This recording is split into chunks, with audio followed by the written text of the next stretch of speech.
Thanks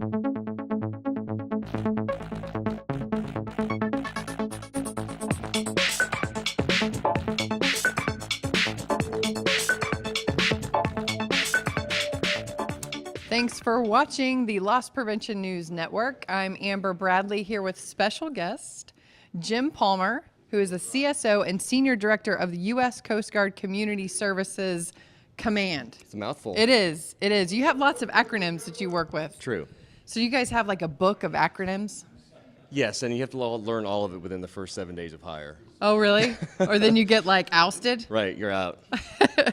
So NRF Protect, a show that you probably come to regularly, yes? Yeah, about 15 years now. Oh, nice. Yeah. So you're a rookie. Yes. Welcome to Protect.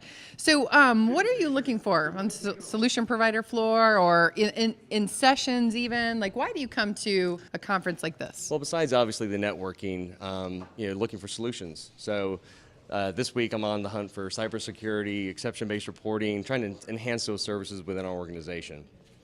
Yeah, so what about sessions? I mean, I know that the NRF agenda covers a broad range of things, but I know you mentioned cybersecurity, which, Joe and I and Gus have been talking a lot about today, especially because the National Retail Security Survey that just came out reports that a lot of retailers have a cybersecurity plan, but not many of the LP professionals are involved in that plan. So interestingly enough, a decade ago when I came on with the Coast Guard, one of the core competencies that I had to do was PCI DSS. So for the last decade, I've been managing that program for all of the units in the Coast Guard that accept payment cards and also within the Coast Guard exchange system. So I don't necessarily get into the weeds and tweaking anything, but I'm there with the CIO and the CSO taking a look at all the checkboxes on the SAQs, self-assessment questionnaires. Yeah, so we're all in the acronym weeds already, and it's been 30 seconds. Yeah, there you go. So, but your title, Chief Security Officer, then, right, is interesting because there's not a lot of folks, I would say, in the industry that have that title. So, interesting about how you got there, if you will. So how long have you been in your current role? 10 years. Okay. With the Coast Guard, yeah. Oh, nice. So what makes us unique is, we all report into active duty at the senior level. So myself, the COO, HR, MWR, the CFO, the CIO, we're all peers and we report into an 05 in the Coast Guard. Yeah. Yeah. 05 in the Coast Guard. Sorry, Commander in the Coast Guard.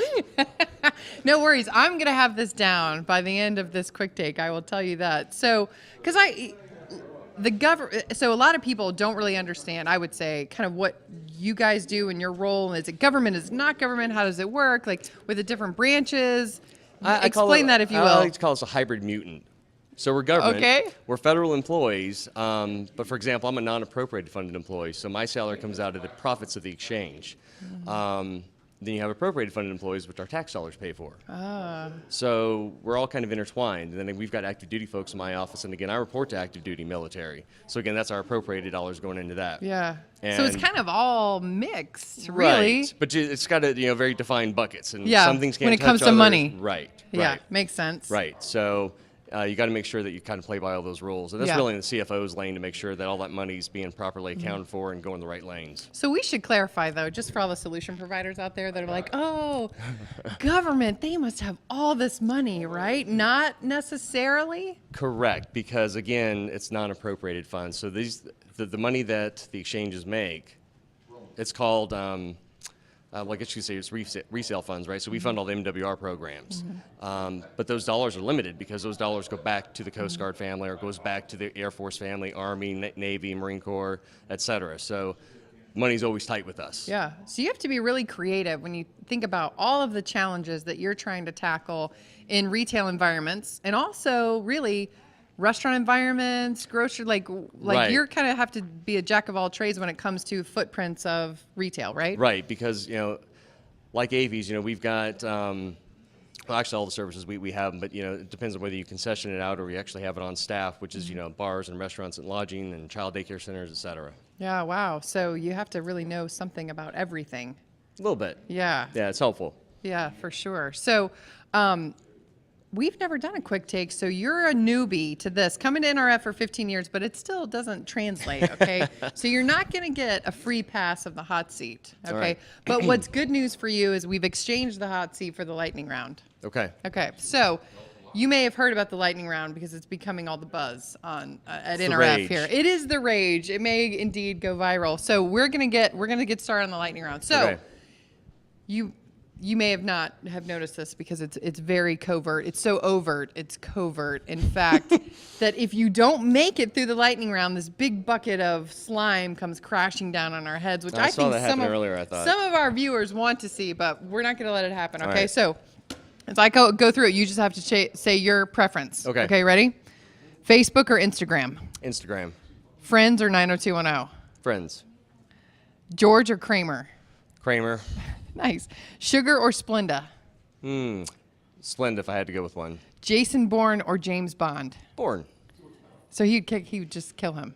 Yeah. Jason Bourne? Yeah. I think I might be with you. Unless you have to pick which Bond. Because Sean True. Connery, I don't know. I mean, age and wisdom over like Jason Bourne. I mean, come on. Yeah, but you're right. Yeah. There's some. He also played a very small man in Downsizing. Right. Have you seen that? No. Terrible. It was terrible. I'm sorry, but it was absolutely terrible. It was a bait and switch at right. the movie theater. I digress. We're going back to the lightning round. Okay, beach or lake? Beach.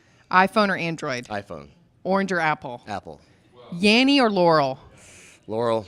Laurel. Yeah, Wow. Laurel. You really heard Laurel? I did. That's cool. Cruise or plane? Plane. Nice. All the way. Again, not many cruisers today. Bad experience with cruises. Oh, really? Yeah, flew twice Yikes. on both cruises. All right. Well, we thank you so Well, thank much for being in this quick take and on the hot seat in the lightning round. And we are going to turn it back over to Gus Downing, editor-in-chief of the D&D Daily. Thank you for watching LPNN.